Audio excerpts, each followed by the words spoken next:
айтқан жалған сөздер. Ол сыңар әңгіме. Бала күнімізде отбасы жағдайымыз тым төмен болды. Кедейліктің тақсіреті маған сезілмесе де, шешеме қатты батты.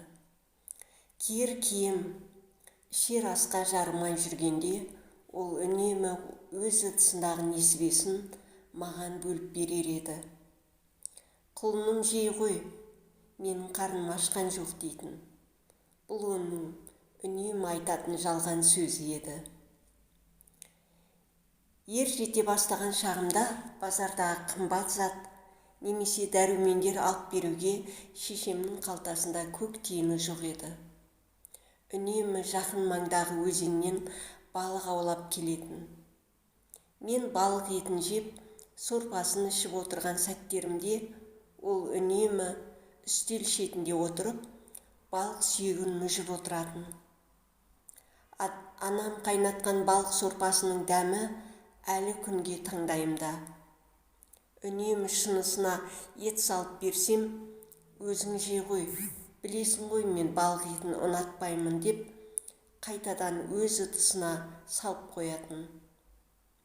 Бұл оның екінші жалған сөзі болатын. Орта мектеп оқып жүрген кезімде менің оқу және киіміме кететін қаражатымды қамдау үшін үнемі түні бойы мардымсыз ақша үшін тігіншілікпен айналысатын. Түн ортасында оянсам, бүкшиіп отырып, киім тігіп отырған анамды көретінмін. Шеше, ұйықтаңызшы, таңертең тағы жұмысқа барасыз десем, ұйықтай бер құлыным, менің әлі ұйқым келген жоқ дейтін еді. Ал бұл сәтте таң ағаруға жақын қалғанын іштей сезіп жататын едім. Бұл оның үшінші жалған сөзі еді. Жоғары оқу орнына емтихан тапсырар күні мектеп қақпасының алдында шақырайған күн астында мені күтіп тұрған анамды көрдім. Өзге ата-аналар секілді дүкеннен салқын су алуға ақшасы жоқ.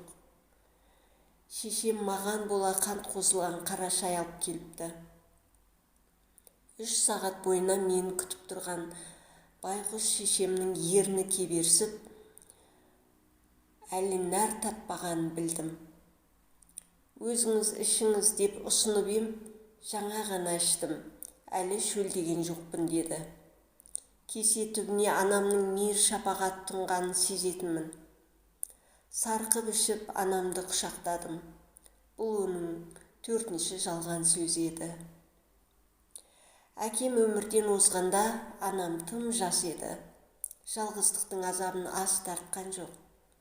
Тігіншілікпен тапқан аз ғана нәпақасымен мені оқытты. Республикалық әйгілі университетке қабылдандым. Нағашы апайымның жазған хатынан үнемі жалғыз бас, ақ көңіл, көрші ағайдың анама көмектесіп, отын суын әкелісіп, ірілі ұсақты шаруаларына қолғабыс етіп жүретінін білдім. Апайымның ойы да маған белгілі еді. Әкемді қанша сағынсам да, анамның жанашырсыз жалғыздығын ойлап, үнемі демалысқа барған кезімде сол ағай туралы айтатын едім.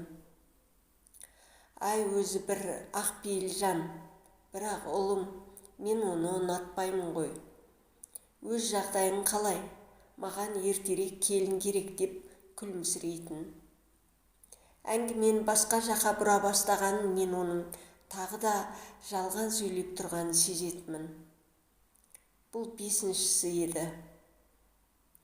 Университет бітірген жылы жұмыс жайымен сол қалада қалып қойдым. Жалақым бір басыма жетпей жүрсе де, үнемі анама ақша салып тұратын болдым. Бірақ сол ақшам әр жолы өзіме қайтып келетін еді. Және, құлыным, менің өз табысым өзіме жетеді, сен қиналып қалма деген сөз бар, хаттарда келетін. Жыл соңында ауылға қайтқанымда анамның жұмыссыз қалғанын бірақ білдім. Сонда ғана оның маған тағы да жалған сөз айтқанын ойлап, көзіме жас іркілді. 2 жылдан кейін мен Америкадағы бір әйгілі университетте докторлықты оқыдым. Оқуым біткен соң айлығы да жоғары үлкен бір зерттеу орнының өтінішін қимай сонда қалып қойдым. Ауылдағы анама ақшада, сыйлықтарда жіберіп тұрдым. Анамды қанша сағынсам да бала күнімнен бері талпынған бұл еңбегімнің жемісін әлі көрмеген едім. Сол үшін қайтпадым. Ал анам, мен ол жерге көне алмаймын деп қасыма келуге қарсы болатын. Бұл оның әрі жалған, әрі шын сөзі еді. Анам да қартайды. Бір күн ауылдан шұғыл шақырту келді. Жүрегім аузыма тығылардай үрей мен алаңдаушылық ішінде ауылға жол тарттым. Ауыр асқазан рагына шалдыққан анам емханаға түсіпті. Тәңірден күн сайын анамның амандығын тіледім. Ота аяқталғанда анамның жаны зорға қалған еді. Жанға батқан ауру азабы тіптен қартайтып жіберіпті. Осыншама уақыттан бері күн сайын оны сағынсам да, қадірін ешқашан жете түсінбеппін.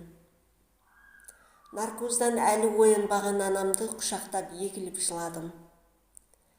Аз кем уақыттан соң ғана көзін ашып, маған күлімсіреп қараған анам, қауқарсыз саусақтарымен менің қазандай басымнан сипап, құлыным, жазылдым ғой міне, еш жерім ауырған жоқ деді. Мен оның ұлына айтқан ең соңғы жалған сөзін естігенімде, көз алдымда аспан ауып бара жатқандай мең-зең күй кештім. Аналарымызды қадірлейік. Тыңдағандарыңызға рахмет.